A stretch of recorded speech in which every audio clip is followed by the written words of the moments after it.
E hoje eu tô aqui no começo do vídeo bem rapidinho, avisando pra vocês deixar seu like. Se você gostou do vídeo, favorite e compartilhe pra todo mundo, galera. E é isso, fiquem com o vídeo. Bom, galera, eu tô aqui no mapa que eu criei, beleza? Esse é um mapa que eu criei com mods, que vocês podem ver que tem o command block, só que não dá pra usar. Aqui, command block.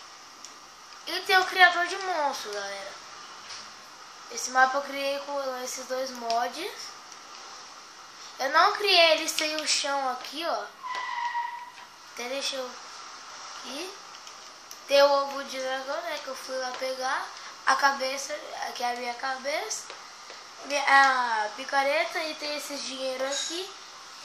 Esse aqui, né, que é um arco da hora, não, ó. Porque tipo assim, ó, você vai ver. Ele tem uma saúde máxima. Ó, saúde máxima. Então, ó, quer ver? Eu taco nele, ó, eu acho que ele... Eu não testei esse arco ainda, eu acho que ele não morre. Ele morre.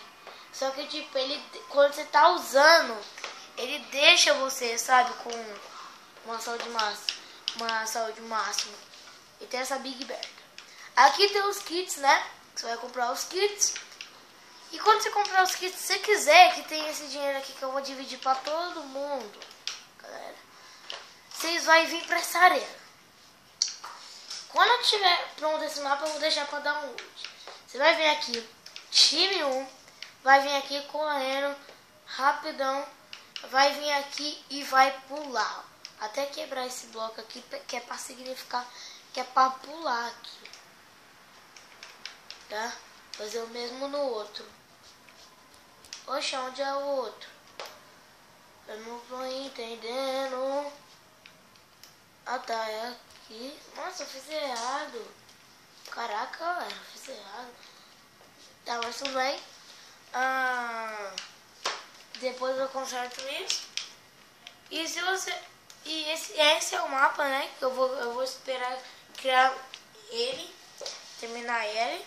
Essa arena pra mim, eu acho que ela ficou bem bonita, ó. Vocês podem ver. E galera, olha aqui, eu vou vir daqui de baixo pra vocês verem, vocês terem uma noção o tanto de bloco que isso aqui tem. Galera, ó, daqui de baixo, olha o tanto. Então, galera, tem muito bloco. Quando eu deixar para download, eu vou deixar na descrição de um vídeo. Se vocês quiserem que deixe para download, vocês dão um like nesse vídeo, porque deu um trabalhão fazer isso para deixar de download para vocês. Eu vou deixar esses blocos de comando lá no baú para vocês lá, quem for o dono do jogo. E é isso, galera. Falou!